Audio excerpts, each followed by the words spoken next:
Fala aí pessoal, beleza? Paz do Senhor.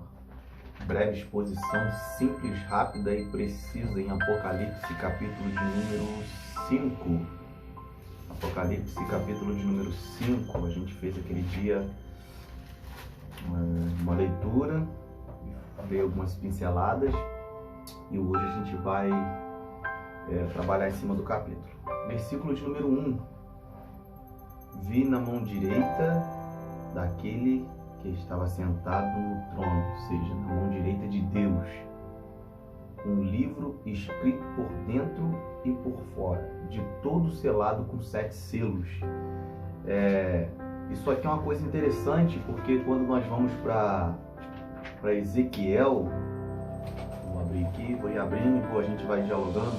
Quando a gente vai para Ezequiel, capítulo de número 2, Ezequiel, capítulo de número 2, versículos de número 9, olha, versículo 8 em diante. Tu, ó filho do homem, ouça o que eu te digo, não te insurjas como a casa rebelde, abre a boca e come o que eu te dou.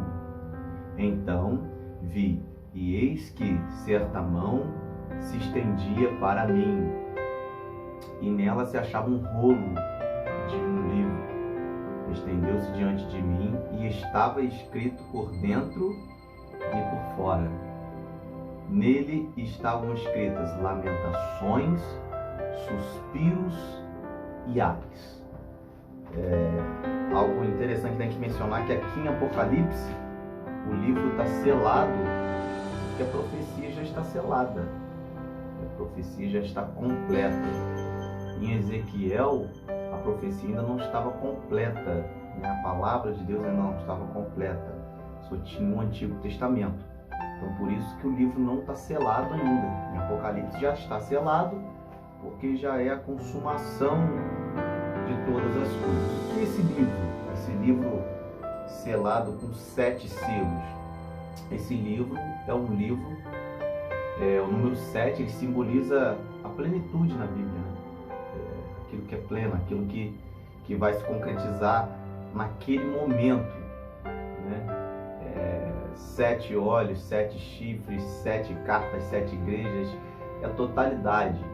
Então quando a gente vê o livro selado com 7 selos, aquele livro contém, esse livro de Apocalipse, ele contém, né, a plenitude da ira do Cordeiro, ou seja, toda a ira do Cordeiro está armazenada nesse livro. Por isso que ele é selado com 7 selos, né? Selado com 7 selos. Vamos para o versículo de número 2. Vi também um anjo forte. Vi um anjo forte. Não vai dar para falar todas as coisas, porque aqui é coisa simples, rápida e objetiva, tá? Vi um anjo forte que proclamava em grande voz: quem é digno de abrir o livro e de lhe desatar os selos? Quem é digno? Aí olha o que fala o versículo número 3. Nem no céu. Pense nisso. Quem está no céu? Deus Pai. O livro está na mão direita dele.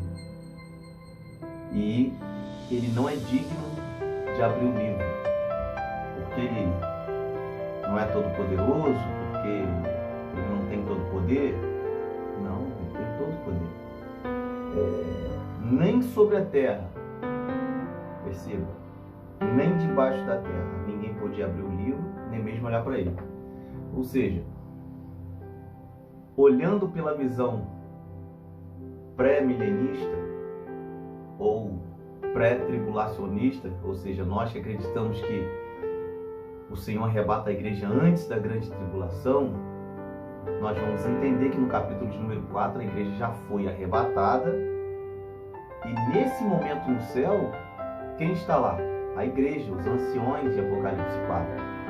Ou seja, estão lá os patriarcas, estão lá os profetas, estão lá os apóstolos, está lá Deus Pai, arcanjos, anjos, serafins, querubins, toda a classe angelical de anjos. Está lá esse anjo forte que proclamou com grande voz, e vai dizer que não no céu não tem ninguém que é digno de abrir o livro. Vai dizer que na terra, ou seja, os que estiverem na terra nesse período, nenhum deles vão ser digno de abrir o livro. Debaixo da terra, nenhum deles vai ser digno de abrir o livro, nem mesmo olhar para ele. Porque ninguém é digno de abrir este livro. Por que ninguém é digno de abrir este livro? A gente vai ver nos próximos versículos. Eu chorava muito, João falando, porque ninguém foi achado digno de abrir o livro, nem mesmo de olhar para ele. Todavia, um dos anciões me disse: não chores, eis que o leão da tribo de Judá, a raiz de Davi, venceu para abrir o livro e os seus 7 selos. Ou seja, o leão da tribo de Judá, a raiz de Davi, aqui ele está falando de Jesus Cristo. Ele está falando que Jesus Cristo pode abrir o livro porque ele venceu. Tá? Os irmãos já me conhecem, sabem que o meu jeito de falar é simples, rápido, direto, não fico usando muita linguagem difícil.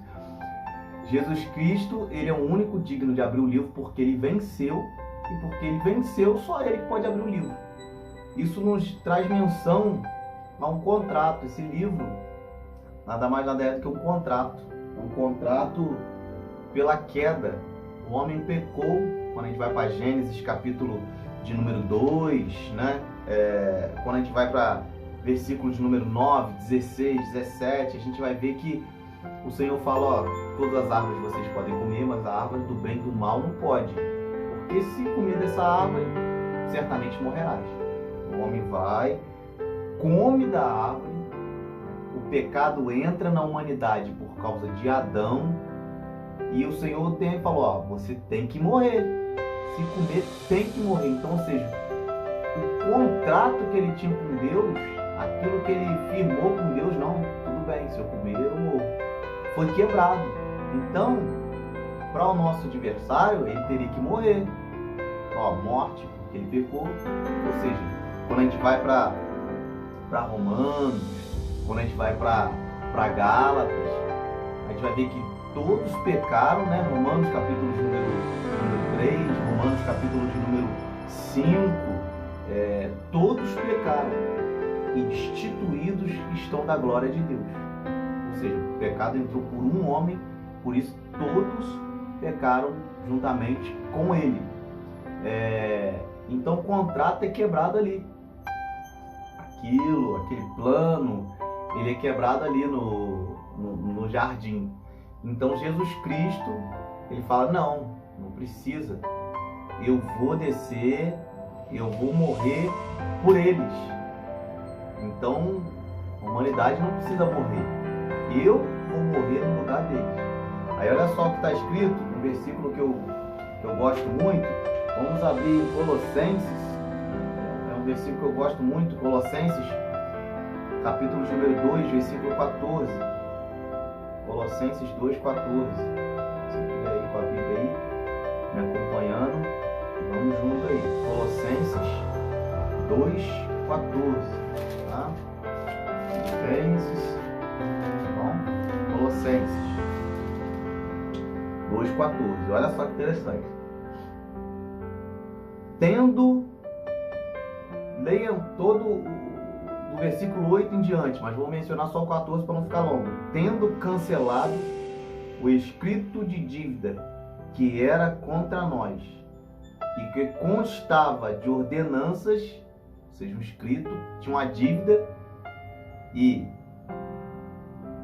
era contra a gente, cheia de ordenanças, o qual era prejudicial, removeu inteiramente, encravando na cruz e despojando os principados e as potestades, publicamente os expôs ao desprezo, triunfando deles na cruz. Olha que interessante. Então, a cruz, ela nos trouxe salvação, a morte de Jesus na cruz. Ela nos libertou da condenação do pecado. Nós não estamos livres do pecado. Pecadores nós continuamos. Quem fala que a gente está livre do pecado é mentira. Nós estamos livres da condenação do pecado. Ou seja, antes de Cristo, todos nós merecíamos o quê? O lugar de perdição. Depois de Cristo, todos nós temos direito a ter uma vida eterna com Ele. Vai depender das nossas atitudes, do nosso caminho. Se a gente acredita que Jesus Cristo é o único caminho, a verdade e a vida, então Ele nos deu a chance que Adão teve no começo e desprezou. Então Ele nos deu essa chance de volta, de poder voltar para o nosso lar. Pois somos peregrinos nessa terra, esperando o soar, o ressoar da trombeta de Deus, nos chamando para voltar para a glória com Ele, ou individualmente, se a gente partir daqui e adormecer nesse mundo individualmente. Então vamos lá. Jesus Cristo, ele cravou essa dívida, foi lá na cruz, pregou a dívida, falou, ó, esse povo aí não tem mais dívida nenhuma, eu paguei por eles, eu vim, eu encarnei, eu sangrei e eu venci. Então essa dívida, essa escrita, né? Esse contrato de condenação que era contra eles, você pode rasgar, e agora a gente vai fazer um novo contrato. Todo aquele que crê em mim será salvo.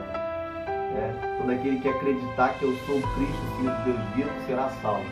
Quem me ama segue os meus mandamentos. E a nova chance que Cristo nos deu. Então, versículo 6. Eu vi no meio do trono dos 4 seres viventes, e entre os anciões de pé um cordeiro, como tendo sido morto. Ele tinha 7 chifres, ou seja, chifre na Bíblia significa força, poder, autoridade. Ele está falando ao cordeiro, ou seja, Jesus Cristo, ele tem todo o poder, toda a autoridade, bem como 7 olhos, ou seja, ele sabe de todas as coisas, ele é onisciente, ele é onipresente, ele está em toda a terra. Então, a gente percebe que no versículo de número 5, ele vê o leão, eis aqui o leão da tribo de Judá, a raiz de Davi, mas quando João olha, João vê o cordeiro. João vê o cordeiro. Por quê? O cordeiro, a ira que está sendo guardada, as misericórdias de Deus, Deus é tardio em irar-se, é tudo isso aí. A ira está sendo reservada à plenitude do tempo. Quando vai ser essa plenitude? Na tribulação, na grande tribulação. Os 7 anos de grande tribulação. Eu vou fazer um estudo sobre Daniel 9 para a gente poder entender melhor isso aí. Então, os 7 anos de tribulação e grande tribulação vai ser o derramar da totalidade da ira do cordeiro que está sendo reservada desde os princípios dos séculos. Veio, pois, e tomou o livro da mão direita daquele que estava sentado no trono. Então, o livro estava na mão de Deus, ele vem e toma o livro da mão de Deus. Perceba que ele é leão e cordeiro. Ele é os dois. Jesus não é só cordeiro e também não é só leão. Ele veio na terra, ele sofreu, ele foi cuspido, ele foi caluniado, ele foi xingado, ele não tinha como se defender, ele gemeu, sofreu como cordeiro. Mas agora ele vai triunfar como leão. Falei numa outra aula, quando Jesus ele foi anunciado pelos profetas, pelas profecias dos profetas, e ele veio à terra, ele veio como justo, sofredor, como um profeta. Quando ele morre e ressuscita, ele ressuscita como advogado. Hoje ele está intercedendo por nós, advogando as nossas causas. Quando o arrebatamento da igreja acontecer, Jesus não vai mais voltar como advogado, Jesus vai voltar como juiz para reinar. É leão da tribo de Judá e ponto final, acabou.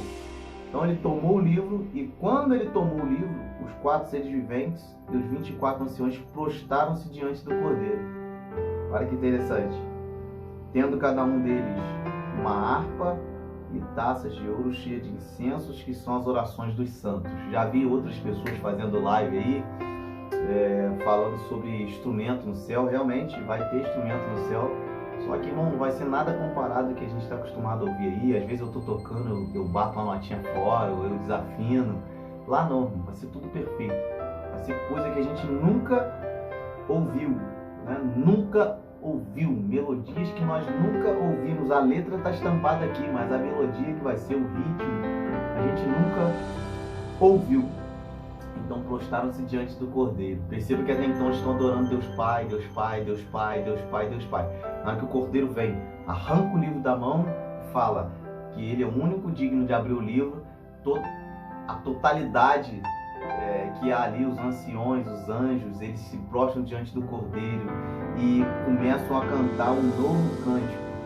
Esse novo cântico é interessante porque a gente está vendo a letra dele aqui, né? Digno és de tomar o livro e de abrir os selos, porque foste morto e com teu sangue, olha, foste morto, ou seja, não está morto, e com teu sangue compraste para Deus, ou seja, ele comprou para Deus os que procedem de toda a tribo, língua, povo e nação, ou seja, não é para judeu essa profecia. Os que procedem de toda a tribo, língua, povo e nação. Então não é para judeu, não é para Israel, é para gentios também.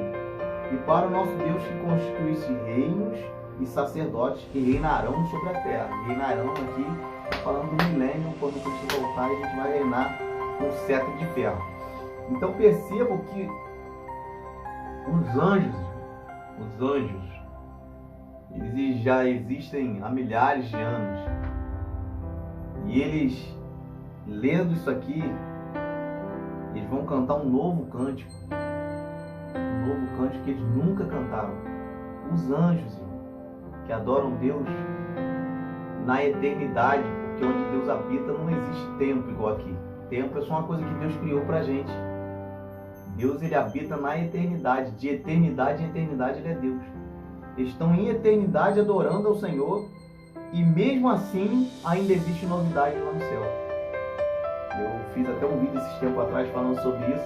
A gente, na nossa vida aqui, que é passageira, 30, 40, 50, 60, 70, se a pessoa viver muito, 80 anos, e a gente cai na rotina, cai em coisas rotineiras.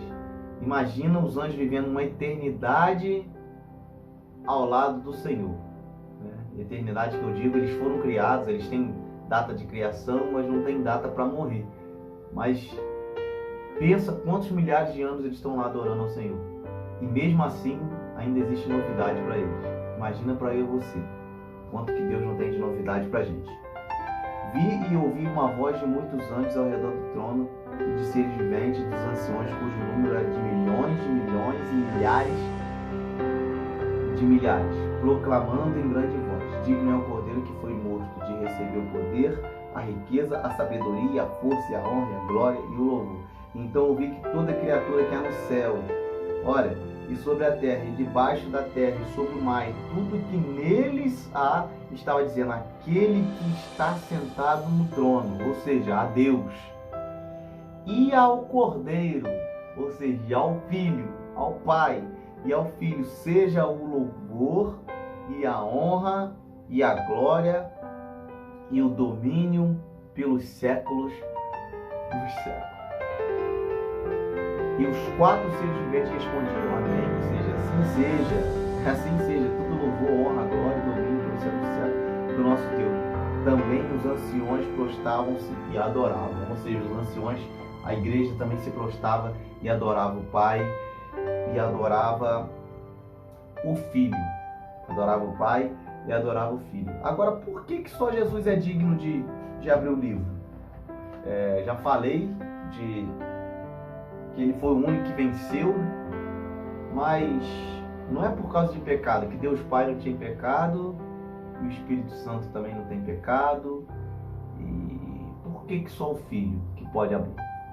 Porque ele é o único que foi 100% Deus e 100% homem.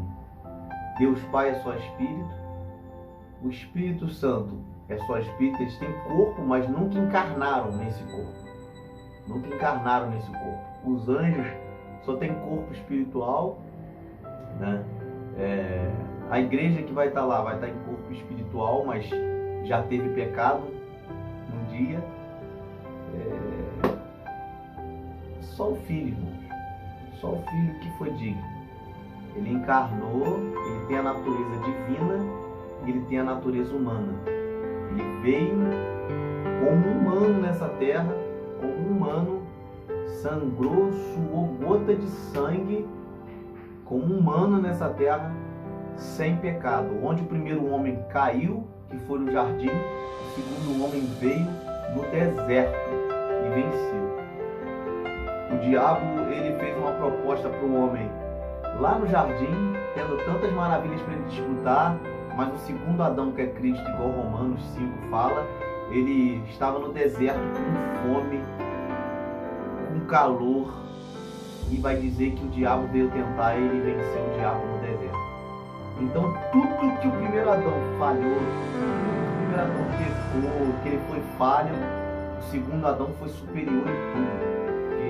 Ele vem de uma superior aliança, segundo a ordem de Melquisedeque. Ele é superior em tudo. Ele vence o diabo no terreno do diabo. Adão perde para o diabo no terreno dele.